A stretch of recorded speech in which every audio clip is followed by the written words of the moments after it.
आपके अवचेतन मन की शक्ति। इस सीरीज के आज के वीडियो में बात करेंगे कि विवाह का अर्थ क्या है। मैरिज यानी शादी के आधारभूत सिद्धांत क्या हैं और क्या ऐसे कोई मन के नियम हैं जिनका पति और पत्नी दोनों ही सही तरीके से प्रयोग करें तो उनके बीच का संघर्ष गायब हो जाएगा। समझते हैं।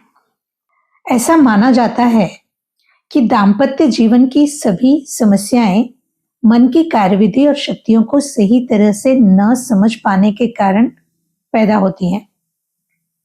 यदि दोनों एक साथ प्रार्थना करेंगे, एक साथ बने रहेंगे, दैवीय आदर्शों का मनन करेंगे, जीवन के नियमों का सही तरीके से अध्ययन करेंगे, साझे उद्देश्य और योजनाओं पर आपसी सहमति के साथ काम करेंगे, व्यक्तिगत स्वतंत्रता का आनंद एक दूसरे को लेने देंगे, इस तरह की सामंजस्यपूर्ण स्थितियां यदि बनी रहें तो वैवाहिक जीवन खुशियां प्रदान करता है और ये स्थितियां दो व्यक्तियों को एक कर देती हैं।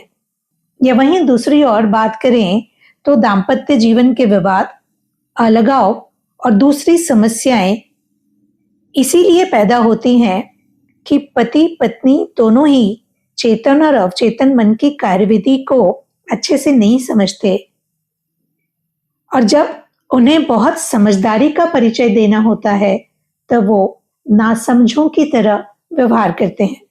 वैसे तो हर दाम्पत्य जीवन की अलग अलग समस्याएं होती हैं क्योंकि सबके साथ परिस्थितियां अलग अलग होती हैं, आर्थिक स्थितियां अलग अलग होती हैं, परिवार के लोग अलग तरीके के होते हैं, एजुकेशन अलग अलग होती है। लेकिन कुछ बहुत ही सामान्य बातें हैं जिनका अगर ध्यान रखा जाए तो रिश्ते खराब होने से रोके जा सकते हैं। पहली बात, अलगाव की बात सबसे पहले मन में शुरू होती है। यदि कोई पति पत्नी आपस में एक दूसरे से ईर्ष्या रखते हैं, मन में किसी तरह का डर है, एक दूसरे पर शंका करते हैं और एक दूसरे के व्यवहार से किसी तरह से क्रोध से भरे हुए होते हैं, तो उनका ये नजरिया रिश्ते के पूरे अस्तित्व को ही कमजोर कर देता है। वो इतनी सी बात नहीं समझते हैं कि नफरत अलग करती है और प्रेम मिलाता है। उनमें से कोई भी मानसिक कर्म के नियम को नहीं जानता। वो अपने दिमाग का दुरुपयोग करते हैं और परेशानी तथा दुख को आमंत्रित करते हैं। यदि आप भी किसी दाम्पत्य का हिस्सा हैं और आपके अंदर अपने साथी को लेकर किसी तरह के नकारात्मक विचार हैं या नकारात्मक इमोशन है, उसे लेकर उनके साथ बैठें, उनसे बात करें, एक एक करके उन्हें बताना शुरू करें कि क्या ऐसा होना संभव है कि वो इस विचार को थोड़ा सा इस तरीके से सोचें या फिर इस निगेटिव इमोशन को जो किसी एक व्यक्ति के मन में घर कर गया है उसके बारे में दोनों बैठ के बात करें तो हम अच्छी स्थिति पर आ सकते हैं। नंबर 2, हम कई सारे ऐसे चुटकुले सुनते हैं जिसमें सामान्यतया पत्नी को चिड़चिड़ा दर्शाया जाता है। वो चिड़चिड़ी इसलिए हो जाती है क्योंकि उस पर ध्यान नहीं दिया जाता। उसकी प्रेम और स्नेह की नैसर्गिक इच्छा जब सामान्य तरीके से पूरी नहीं होती तो वो चिड़चिड़ेपन के रूप में व्यक्त होती है और इससे परिणाम और भी बुरा होता है कि जीवन साथी उससे और दूर भागने लगता है। तो आप यदि पति हैं तो अपनी पत्नी पर ध्यान दें, उसकी सराहना करें, उसके कई अच्छे गुणों या बातों की प्रशंसा करें और उसे हमेशा ये महसूस करवाएं आप उसे ऊपर उठाने और ज्यादा सम्मान समाज से दिलवाने में विश्वास करते हैं। चिड़चिड़ेपन का एक और कारण हो सकता है, कुछ लोग अपने जीवन साथी को किसी खास तरीके से चलाना चाहते हैं और जब भी आप किसी को अपने खास तरीके से चलाना चाहेंगे तो आपका जीवन साथी आपसे दूर भागने लगेगा। पति व पत्नियों को ये ध्यान रखना होगा कि उन्हें आक्रामक नहीं बनना है और हमेशा ही एक दूसरे की छोटी मोटी गलतियों की तलाश में नहीं जुटे रहना है। दोनों को ही अपने जीवन साथी के सृजनात्मक और अद्भुत गुणों पर ध्यान देना चाहिए, उनकी प्रशंसा करनी चाहिए। नंबर 3, कई बार महिलाओं की ये शिकायत होती है कि पति ज्यादा बात ही नहीं करते, वो अपनी ही दुनिया में मगन रहते हैं। साथियों, यदि कोई पति अपनी पत्नी की किसी बात या काम पर उसके खिलाफ सोचने लगता है या विकृत मानसिकता अपना लेता है, तो मनोवैज्ञानिक रूप से वो अपनी पत्नी पर अत्याचार कर रहा होता है। एडल्ट्री का एक अर्थ आइडोलेट्री भी होता है, जिसका सीधा मतलब है नकारात्मक और विध्वंसात्मक चीजों पर ध्यान देना। जब कोई व्यक्ति खामोशी से अपनी पत्नी के प्रति द्वेषपूर्ण होता है, शत्रुतापूर्ण होता है, तो वो गलत कर रहा होता है और वो अपनी शादी की कस्मों के प्रति वफादार नहीं होता। वो कस्में जिनमें उसने जिंदगी भर प्रेम करने, उसे चाहने और सम्मान देने का वादा किया था। बहुत चुप रहना, बहुत कटु तरीके से जवाब देना, द्वेषपूर्ण रहना, ऐसा करने से रिश्ता हमेशा खराब होता है। इसके बजाय परवाह करने वाला पति बनकर, दयालु और शिष्ट पति बनकर मतभेदों को खत्म किया जा सकता है। तारीफ और मानसिक कोशिश करके विरोध की आदत से बाहर निकला जा सकता है। जब भी कोई व्यक्ति अपने अवचेतन मन में शांति, सामंजस्य और प्रेम के विचार रखेगा, तो वो पाएगा कि उसे न सिर्फ पत्नी बल्कि जीवन में बाकी सभी के साथ भी अच्छे और महत्वपूर्ण संबंध मिलेंगे। सद्भावनापूर्ण अवस्था अपनाने से आपको शांति और सफलता दोनों मिल जाती है। नंबर 4, एक बहुत बड़ी गलती दाम्पत्य जीवन में कई सारे लोग करते हैं। पड़ोसियों और रिश्तेदारों से अपनी वैवाहिक समस्याओं या मुश्किलों के बारे में बात करना। जब एक पत्नी अपनी पड़ोसन से कहती है कि मेरे पति अपनी माँ के साथ बहुत बुरा सलूक करते हैं, या हमेशा अपमान करते हैं, या हम सबको अपशब्द कहते रहते हैं, यहाँ पे पत्नी अपने पति का सम्मान बाकी लोगों की निगाह में कम कर रही है, उसे अपमानित कर रही है। और एक बहुत महत्वपूर्ण बात कि जब वो अपने पति की कमियां गिना रही होती है, तब वो अपने अंदर इन अव्यवस्थाओं को पनपने का मौका दे रही होती है। ये सारी बातें कौन सोच रहा है, कौन महसूस कर रहा है? वो खुद। और जैसा आप सोचते हो, जैसा आप महसूस करते हो, वैसे ही आप हो जाते हो। इसी तरह यदि कोई पति अपनी पत्नी को बार बार नीचा दिखाता है, दूसरों के सामने बदतमीजी करता है, या दूसरों को ये बताता है कि उसकी पत्नी में क्या क्या कमियां हैं, तब वो खुद अपने हाथ से अपने दाम्पत्य जीवन को खत्म कर रहा होता है।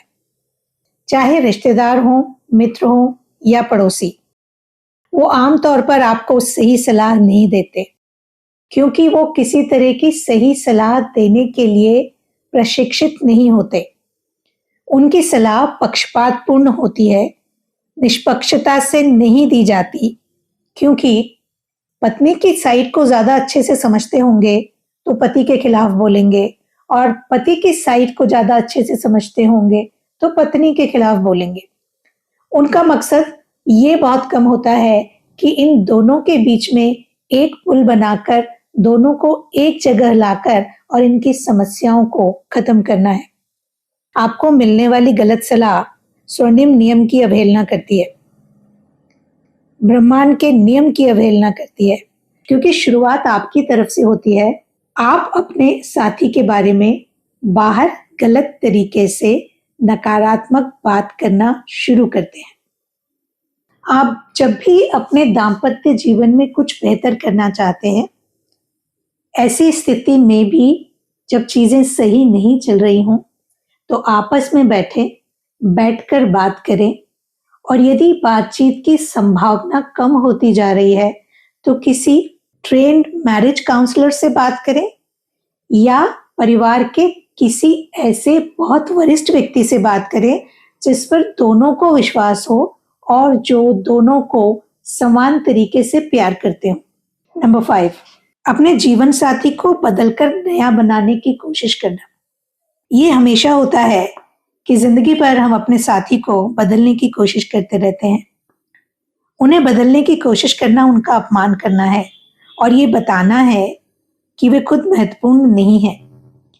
ये कोशिशें हमेशा मूर्खतापूर्ण होती हैं और कई बार तो ये दाम्पत्य जीवन को पूरी तरह से तबाह कर देती है। किसी को भी बदलने की कोशिश करना उसके गर्व और आत्मसम्मान को नष्ट कर देता है और इससे विरोध और जलन की भावना जागती है, जो वैवाहिक संबंध के लिए बहुत नुकसानदायक होती है। इसके बजाय आपसी तालमेल से चीजें सुलझाई जा सकती हैं। ये समझने वाली बात है कि हम में से कोई भी आदर्श नहीं है और ये बात आपके जीवन साथी पर भी लागू होती है। यदि आप अपने दिमाग से भीतर अच्छी तरह देखेंगे, अपने चरित्र और व्यवहार का अध्ययन करेंगे, तो आपको अपने अंदर इतनी कमियां मिल जाएंगी कि उन्हें दूर करने में आपको पूरी जिंदगी लग सकती है। यदि कोई भी एक व्यक्ति ये सोचता है कि मैं अपने जीवन साथी को मनचाहे सांचे में ढाल लूंगा, तो वो उसी समय अपने दाम्पत्य जीवन में समस्या को आमंत्रित कर रहा होता है। आपको बहुत मुश्किल बात पर सीखनी ही होगी कि आप दुनिया में किसी और को बदलने के लिए नहीं आए हैं। यदि बदलना है तो खुद को बदलें। जिंदगी में जब भी कोई दो लोग साथ रहते हैं तो छोटी मोटी बातों पे कहा सुनी हो ही जाती है। कभी भी छोटी मोटी निराशाओं से होने वाली चिढ़ को अगले दिन तक न ढोएं। हर रात सोने से पहले एक दूसरे को हर कड़वी बात के लिए माफ कर दें। आप जिस भी पल सुबह जागें, ये दावा करें कि असीमित बुद्धिमत्ता आपको सभी तरीकों से मार्गदर्शन दे रही है। शांति, सामंजस्य और प्रेम के विचार अपने जीवन साथी, परिवार के सभी सदस्यों और पूरी दुनिया की तरफ प्रेषित कर दें। जब भी आप साथ में नाश्ता करने बैठें, तो भगवान को याद करें। भोजन, समृद्धि व अन्य सुविधाओं के लिए शुक्रिया अदा करें। ये सुनिश्चित करें कि जब भी आप साथ में कुछ खाने बैठें, तब किसी समस्या की बात नहीं करें, कोई बहस नहीं करें। अपने जीवन साथी से कहें कि मैं आपके सभी कामों की सराहना करता हूँ, दिन भर आपकी तरफ प्रेम और सद्भाव फैलाता हूँ। हर रात दोनों साथ में प्रार्थना करें या अलग अलग भी प्रार्थना करें, पर प्रार्थना जरूर करें। ये प्रार्थना करें कि आप दोनों का जीवन सुखी हो, समृद्ध हो, पूरे परिवार के साथ खुश रह पाए, स्वस्थ रह पाए। जब आप इस प्रार्थना को सोते समय करेंगे, तो आप अपने मन में और अपने घर में सद्भाव फैलाएंगे, अच्छी घोषणाएं करेंगे। प्रेम, सुंदरता, सद्भाव और स्वास्थ्य इकट्ठा होकर आप सबकी जिंदगी में शामिल हो जाएगा। अब सुनते हैं एक सच्ची कहानी और वीडियो के अंत में जानेंगे कि आप जिस तरह की महिला को अपने जीवन में पत्नी की तरह आकर्षित करना चाहते हैं या जिस तरह के पुरुष को अपने जीवन में पति की तरह आकर्षित करना चाहती हैं, उनके लिए सही अफर्मेशन क्या है। सच्ची कहानी है शीला बी की, जो कई सालों से प्रशासक के पद पर काम कर रही थी। उन्होंने एक बार जोसेफ मर्फी से कहा कि मैं 3 लोगों से शादी कर चुकी हूं और तीनों ही निष्क्रिय और दब्बू थे। वो निर्णय लेने तथा हर चीज चलाने के लिए मुझ पर निर्भर थे। मैं बड़ी परेशान हूं और समझ नहीं पा रही हूं कि ऐसे ही लोग मेरी तरफ क्यों आकर्षित होते हैं। जब जोसेफ ने उनसे पूछा कि क्या दूसरी शादी करने से पहले वो जानती थी कि उनके होने वाले पति में पहले पति जैसा ही चरित्र था? नहीं, उसने जोर देकर कहा। यदि मैं पहले से जानती कि वो उसी तरह का है, तो मैं उससे शादी ही नहीं करती। असल में समस्या उन आदमियों में नहीं थी जिनसे शीला ने शादी की। समस्या तो उसके अपने व्यक्तित्व की बनावट में थी। वो बहुत ज्यादा जिद्दी थी और हर स्थिति पर नियंत्रण करना चाहती थी। एक स्तर पर वो ऐसा जीवन साथी चाहती थी जो निष्क्रिय हो, जिसे कोई निर्णय लेना न आता हो, ताकि शीला खुद निर्णायक की भूमिका निभा सके। साथ ही उसकी अवचेतन तस्वीर ऐसे व्यक्ति को आकर्षित कर रही थी जिसे वो चाहती तो थी, लेकिन शादी के बाद उसे पता चलता था कि वो उसकी वास्तविक आवश्यकता को पूरी नहीं करता। अब उसे सही प्रार्थना प्रक्रिया अपनाकर इस दुष्चक्र को तोड़ना सीखना था। जोसेफ मर्फी से बार बार बात करके शीला बी को आखिर ये सच्चाई समझ में आई और उसे ये तरीका भी समझ में आया कि पुराने अवचेतन तंत्र को तोड़ने और अपनी तरफ आदर्श जीवन साथी को आकर्षित करने के लिए किस तरह की प्रार्थना का प्रयोग किया जाना चाहिए। उसके बाद एक प्रार्थना का निर्माण उसने किया जो कुछ इस तरह थी। मैं अपनी मानसिकता में उस तरह का व्यक्ति रख रही हूं जिसकी मैं गहराई से इच्छा करती हूं। मैं जिस पुरुष को पति के रूप में आकर्षित करती हूं वो प्रभावी, सशक्त, प्रेमपूर्ण, सफल, ईमानदार, वफादार और निष्ठावान है। उसे मुझसे प्रेम और खुशी मिलती है। मैं उसकी बताई गई राह पर चलना पसंद करती हूँ। मैं जानती हूँ कि वो मुझे चाहता है और मैं उसे चाहती हूँ। मैं ईमानदार, सच्ची, प्रेमपूर्ण और दयालु हूँ। मेरे पास उसे देने के लिए अद्भुत तोहफे हैं। वो भी मुझे कई तरह के ऐसे तोहफे देता है। दैवीय ज्ञान जानता है कि वो पुरुष कहाँ है और मेरे अवचेतन मन की गहरी बुद्धिमत्ता हम दोनों को अपने तरीके से करीब ला रही है। हम एक दूसरे को देखते ही तत्काल पहचान लेंगे।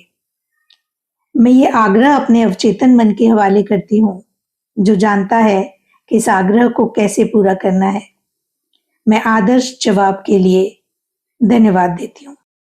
उसने इस तरीके से हर दिन प्रार्थना की, सुबह उठते ही और रात को सोते समय भी।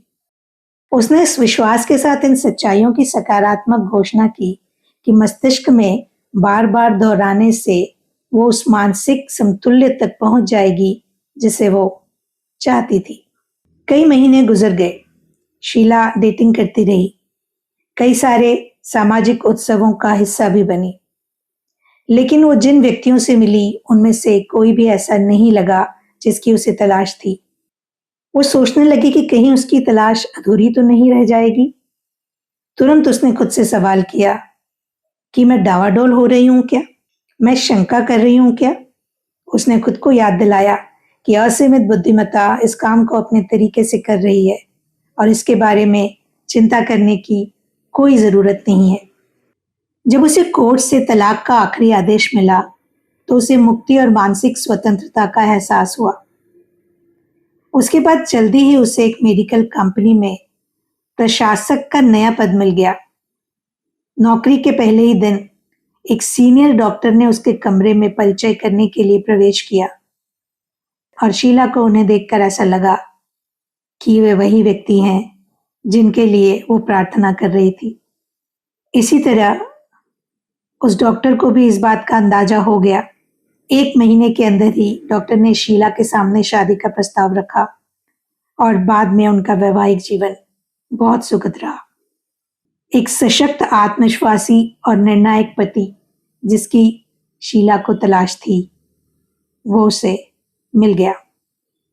ऐसा इसलिए हुआ क्योंकि उसने इसका मानसिक रूप से तब तक दावा किया जब तक कि वो संतृप्ति के बिंदु तक नहीं पहुंच गई। दूसरे शब्दों में वो मानसिक और भावनात्मक रूप से अपने विचार के साथ एकाकार हो गई और ये विचार उसके पूरे आंतरिक सिस्टम का हिस्सा बन गया। और अब जैसा कि मैंने आपसे कहा था कि मैं आपको बताऊंगी कि वो सही एफर्मेशन क्या है जिसके जरिए आप मनचाहे जीवन साथी को आकर्षित कर सकते हैं। यदि आपने अवचेतन मन की शक्ति इस सीरीज के पुराने सारे वीडियो देख लिए हैं तो अब तक आप ये जान चुके होंगे कि आपका अवचेतन मन कैसे काम करता है। आप ये भी जानती हैं कि आप इस पर जो भी छाप छोड़ेंगी वो बाहरी जगत में साकार हो जाएंगी। तो इसी समय अपने अवचेतन मन पर उन गुणों और लक्षणों की छाप छोड़ें जो आप किसी पुरुष में चाहती हैं। रात को कुर्सी पर बैठ जाएं, आंखें बंद कर लें, रिलैक्स हो जाएं शरीर को पूरी तरह से ढीला छोड़ दें, बहुत शांत, निष्क्रिय और ग्रहणशील बन जाएं। अपने अवचेतन मन से बात करें और कहें, मैं एक ऐसे पुरुष को आकर्षित कर रही हूं जो ईमानदार, सच्चा, वफादार, निष्ठावान, शांत, खुश और समृद्ध है। जिन गुणों की मैं प्रशंसा करती हूँ वो मेरे अवचेतन मन में इसी समय उतर रहे हैं। इन गुणों पर विचार करते समय वो मेरा हिस्सा बन जाते हैं और अवचेतन रूप से साकार हो जाते हैं। मैं जानती हूँ कि आकर्षण का नियम अचूक होता है। मैं अपने अवचेतन विश्वास के अनुसार मैं उसे आकर्षित करती हूँ जिसे मैं अपने अवचेतन मन में सच्चा महसूस करती हूँ। मैं जानती हूँ कि मैं उसकी शांति और सुख को बढ़ा सकती हूँ। वो मेरे आदर्शों से प्रेम करता है और मैं भी उसके आदर्शों से प्रेम करती हूँ। वो मुझे बदलकर नया नहीं बनाना चाहता है, न ही मैं उसे बदलकर नया बनाना चाहती हूँ। हमारे बीच में आपसी प्रेम है, स्वतंत्रता है, सम्मान है। अपने अवचेतन मन में विचार भरने की इस प्रक्रिया का अभ्यास करें। फिर आपकी ओर निश्चित ही एक ऐसा जीवन साथी आकर्षित हो जाएगा जिसमें वही गुण और लक्षण होंगे जिनकी आपने मानसिक रूप से कल्पना की थी। आपकी अवचेतन बुद्धिमत्ता आपके लिए एक ऐसा रास्ता खोल देगी जिसके द्वारा आप दोनों मिल सकेंगे। ऐसा आपके अवचेतन मन के अचूक प्रवाह के अनुरूप होगा। अपने भीतर प्रेम, निष्ठा और सहयोग देने की तीव्र इच्छा रखें। प्रेम के इस उपहार के प्रति ग्रहणशील रहें जो आपने अपने अवचेतन मन को दिया है। और अब एक और अफर्मेशन उन सभी साथियों के लिए जो एक अच्छी महिला को पत्नी के रूप में अपने जीवन में आकर्षित करना चाहते हैं। वो अपनी घोषणा को कुछ इस तरह रखें, मैं अब उपयुक्त महिला को आकर्षित कर रहा हूं जिसके साथ मेरा पूरा तालमेल होगा। ये एक आध्यात्मिक मेल है, ये देवीय प्रेम की तरह होगा। यह प्रेम किसी ऐसी महिला के व्यक्तित्व द्वारा काम कर रहा है जिसके साथ मेरी जोड़ी आदर्श जोड़ी रहेगी। मैं जानता हूं कि मैं इस महिला को प्रेम, प्रकाश, शांति और खुशी दे सकता हूं। मैं महसूस करता हूं और विश्वास करता हूं कि मैं इस महिला के जीवन को पूर्ण और अद्भुत बना सकता हूं। मैं आदेश देता हूं कि उसमें ये गुण और आदतें हैं। वो आध्यात्मिक है, निष्ठावान है, वफादार है, ईमानदार है। वो सामंजस्यपूर्ण है, शांत है, खुश मिजाज है। हम दोनों एक दूसरे के प्रति प्रबल रूप से आकर्षित हैं। जो प्रेम सत्य और सुंदरता से संबंध रखता है वही मेरे अनुभव में आता है। मैं अपने आदर्श जीवन साथी को स्वीकार करता हूं। जब आप शांति और गहरी रुचि से इन गुणों और लक्षणों के बारे में सोचेंगे जिन्हें आप अपने चाहे गए साथी में पसंद करते हैं, तो आप अपनी मानसिकता में उसका मानसिक समतुल्य बना लेंगे। फिर आपके अवचेतन मन का प्रवाह आप दोनों को दैवीय विधान के तहत एक साथ ले आएगा। साथियों, परमपिता परमेश्वर आपके जीवन में ऐसा जीवन साथी जरूर भेजें जैसा आप चाहते हैं। यदि आप शादीशुदा हैं तो अब आप जानते हैं कि अपने आपसी संबंधों को बेहतर कैसे बना सकते हैं। यदि फिर भी ऐसी कोई समस्या है जिसका रास्ता आपको नहीं मिल रहा तो हमें लिखिएगा जरूर। आपकी समस्याओं को लेकर किसी समाधान तक आपको पहुंचाने में यदि हम आपकी मदद कर पाए तो इससे हमें खुशी जरूर मिलेगी। आप अपने आसपास किसी ऐसे पति पत्नी को देखें जिनकी जिंदगी में थोड़े से और सुधार की आवश्यकता है, तो ये वीडियो उनसे जरूर शेयर करें। इस सीरीज के अगले वीडियो में आपसे फिर मुलाकात होगी। तब तक के लिए अपना ख्याल रखिएगा।